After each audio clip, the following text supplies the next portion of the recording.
Alright, what is up guys? Gordon here, back at you with another video. Today we're going to tackle some Midrange Shaman here.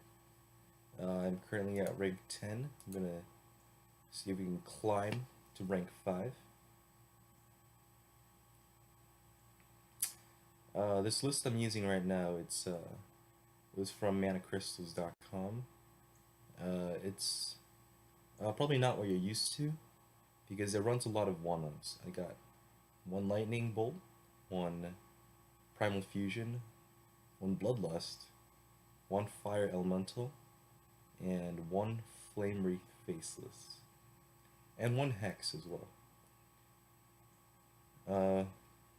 Some people ask me why I only run 1 Hex, and it's because even though Hex is fantastic, probably one of the best removals, like hard removals in the game, next to like Polymorph and stuff like that, I find that it's sometimes pretty big tempo loss if it's just in your hand, and sometimes if you just have to use it because it's the only thing you have as an answer, it kind of feels bad. So we are forced to totem, but I don't mind that too much. Number one, we have Primal Fusion already in our hand, so I want this to get value. That's unfortunate. The Kodo's gonna hurt pretty badly. What we can do right now is totem up again, throw a fusion onto this. Excellent. We got the healing totem. This way, we kill this beast, and also for next turn we have the Trog to Feral Spirits, which seems pretty good.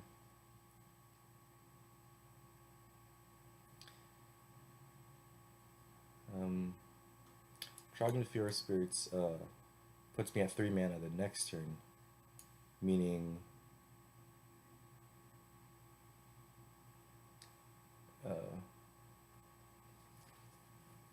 we can chain the Trog to have a lot of attack. See the text here, this is an example where I really don't want to hex that.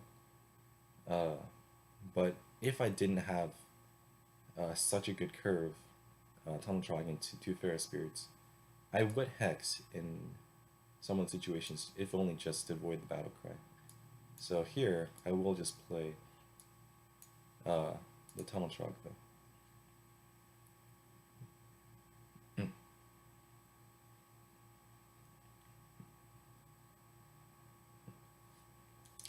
Hopefully he does not use the Unleash the Hounds, because that gives him 5, which is enough to kill this, send through here, and kill a healing totem.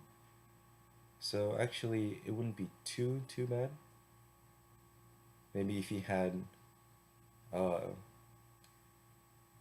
more mana to play. Yeah, never mind. Unleash the Hounds will not be able to take out the Tunnel Trog by themselves. See if he has the beast buffer, the Houndmaster. That's what it is. Nope, he just bows. Okay.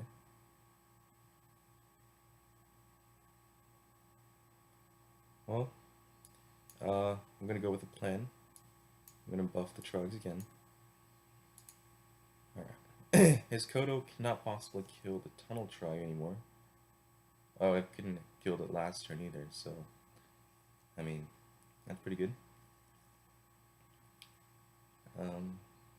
But he is definitely gonna play it, aiming for one of these 4. Unless he...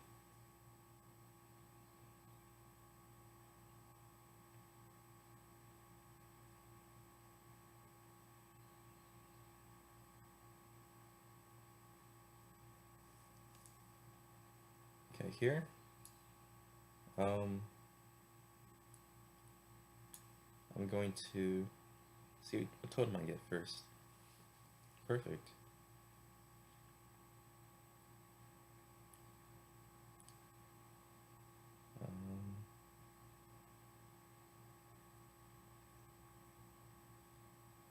think I will use this as opposed to using a spell, because first of all I have the healing totem, second of all he has the Kodo, which if it kills this when it's at full health, it's just gets a lot less value. Holding this in hand is very good because it can be used for burst or just as removal for something that needs 4 damage to remove as opposed to the 2 attack that the swell damage Shaman has, which was perfect for killing the toad. And so this is his turn 6. He could have the high main, but that's way too slow right now. I have a lot of damage. I wonder if he has any beast synergy. Okay, so he's gonna Kodo. Hopefully he kills this one right here. That's okay. Alright, that's a pretty good draw. I'm gonna want to start cycling.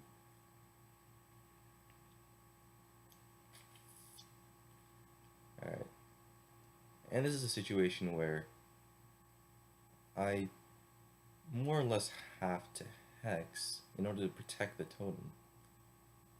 So I think that is what I will do, but after I do the trading.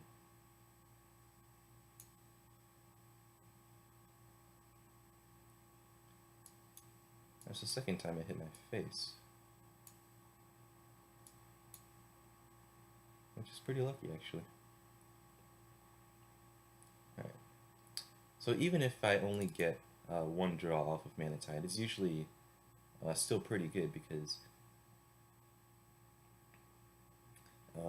that means not only does it cycle, it also forces a removal maybe, or maybe it forces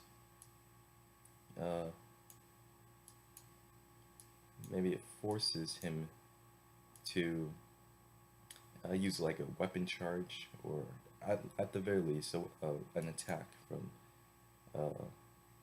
a minion. So most of the time it protects my face, saves me some damage.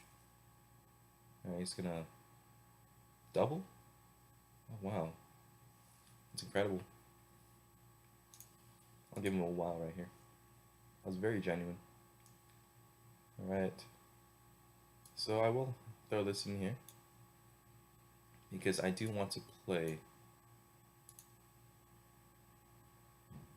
my totem buffer. Seems good. And that does look like lethal with my totem here. GG.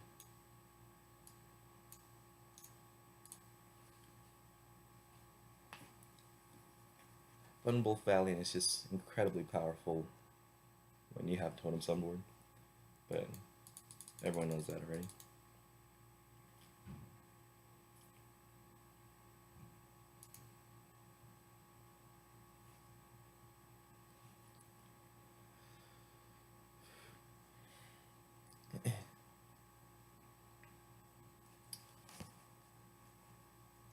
So Hex there I feel was used suboptimally, because I hexed a 5 mana card that already got value from the battle cry. So it's almost like trading a 3 mana for a 3 mana card. Whereas I really wanted to hex, say, 7 mana high main. Like, Hex is absolutely fantastic when used on a death auto card, or any big card in general, but sometimes it's just not that great. That's unfortunate.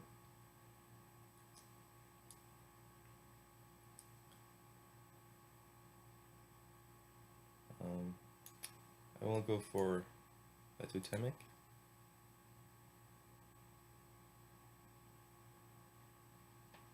Into Feral Spirits.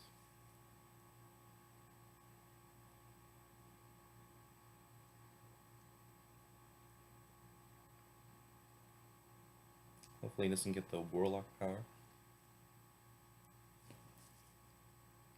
Damn.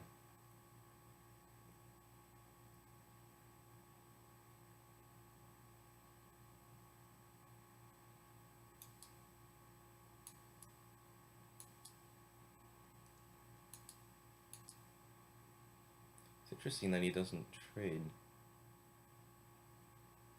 Oh. Who am I to judge? Maybe he just really likes face damage.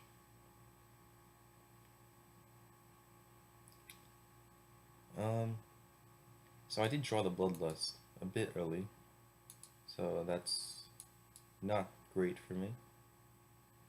I would rather this be like a Totem Golem or something of the sort. Oh man.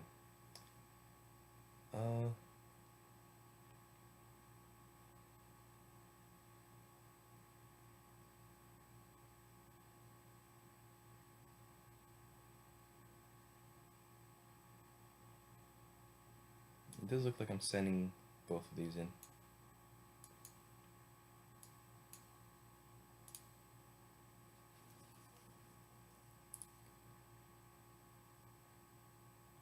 Twilight Guardian is just too powerful of a card.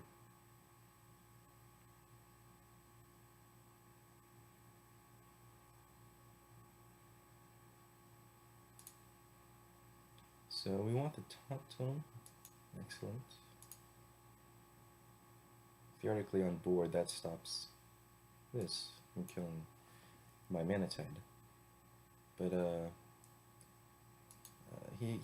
there's so many answers that you could have to this. Fiery War Axe, Blood to Ichor. Oh, another. Oh, okay. For a second I thought that was another Blackman Corruptor. This is pretty much just as bad though. But we'll see if we can get the spell damage totem. Always lucky. Well, maybe. Yep, always lucky. I was very, very lucky actually. Not only did I get the 1 and 4, I got the 1 and 2 to kill the Blackwing Corruptor. Oh. I don't even deserve this. Alright, I'm ready for you this time. I got my Rock Batter, and I got my Primal Fusion. The question is, do we double Rock Batter right now?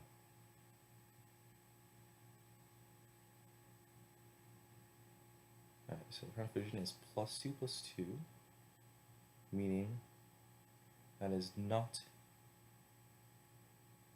good enough, because then it would die to a Fairy Dragon. I do want to do a full clear. And I want to protect my face, so I will use it on the Squire as opposed to my face. And I will kill that. Now I have a lot of low health minions, or low health totems, which are excellent for buffing and trading into things. So he taps. See what he decides to play now. Slam, okay.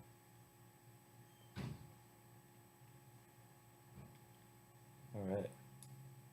So let's get this train going. I'm gonna have to send both these in here. Taunt Tone. I like that. Very, very useful.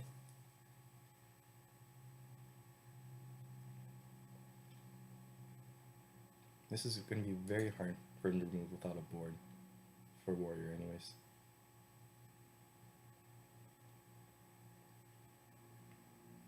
Alright.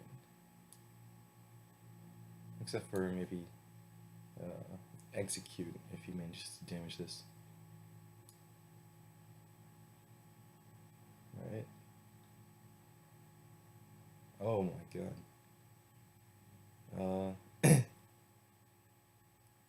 I don't think that's appropriate just yet.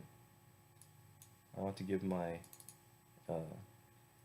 Thunderbolt Valiant some protection first.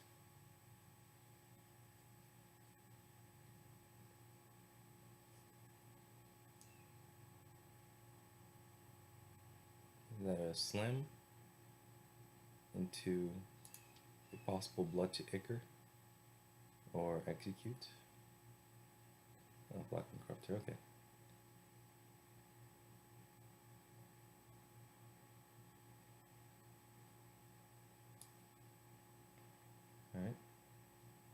That should be fine. Flametongue is very good. Too bad I can't play it yet.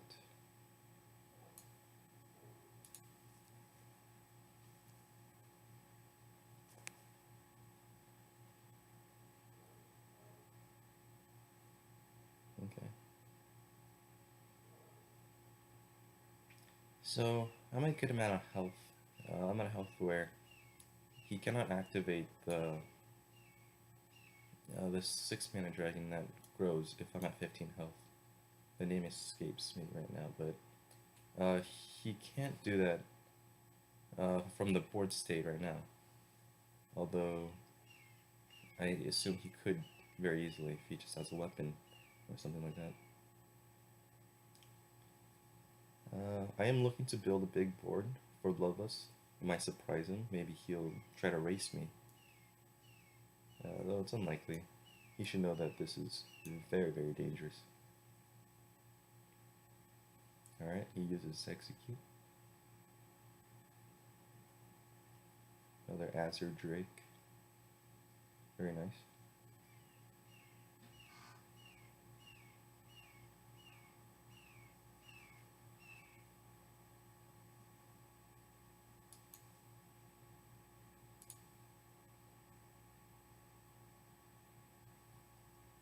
That means I cannot play a Flametongue. If I got a Taunt Totem, then I could have.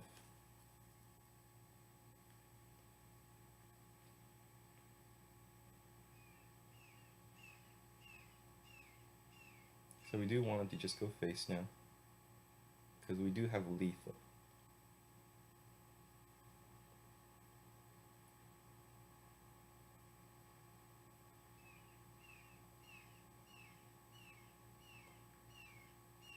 It's pretty good. I assume he's gonna play the 6-mana Dracnoid Crusher. That's what it's called. All right. He shouldn't tap, but I wonder if he will.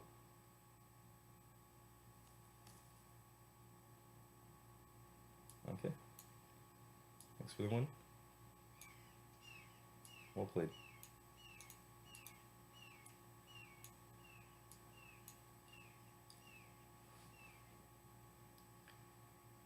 So that was my one of Bloodlust, and once in a while it does come into use like that for the surprise damage. I put it in here for specifically the Control Warrior matchups, and or Cthulhu Warrior, because for Warrior it's pretty hard to deal with totems normally if it's not a minion based warrior. Like usually they don't like spending a weapon charge or shield slam or something like that on a mere totem. So Shaman tends to build a board of totems pretty quickly, and so that's when I unleash the Bloodlust for the surprise lethal. They don't see it coming very often. If they do, what they do is they try brawling. They wait for brawl value, at which point I would have foreseen a brawl. Like I would always be watching out for brawl if I were playing Midrange Shaman, because I know that if I use all my resources too quickly, what happens is the warrior brawls and then I'm out of things to play. Usually with Midrange Shaman, it's best to keep your resources in hand. One of the best things you can do is just toteming, especially against the likes of warrior. Totem is very, very good. It increases the power of Primal Fusion, decreases thing from below. Alright, it's a pretty good draw. I like that. It means that I'm going to start toteming a lot now. Although he's probably going to ping this. No, he's going to draw. Alright. Well, let's see what totem we get.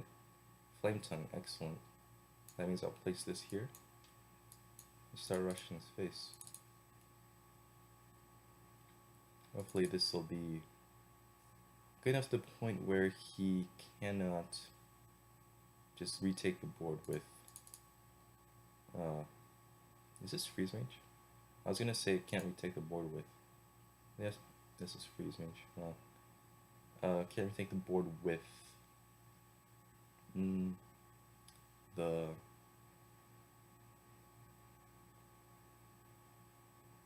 What is it? Flame Worker. So here, I'll build my board even bigger. It's a pretty good taunt total. How much damage is this? I don't think this is lethal just quite yet.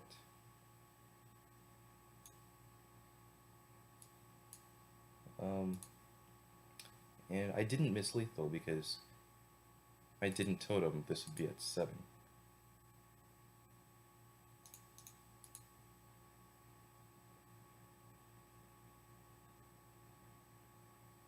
Oh, cool. Well, cool. We made it to rank 9. Very, very powerful Midrange Shaman. Especially since basically it just steals the early game from aggro Shaman. And then basically just goes from there. And then just gains value throughout the game. And if they're too slow, you just kill them with the aggro Shaman start. So, seems pretty good. So this is a shorter video. That about concludes the video. Next time we are going to tackle, let's see, let's go with maybe Reno Elise Yogg. That's what the next video is going to be about. Alright, and cool. I'll catch you guys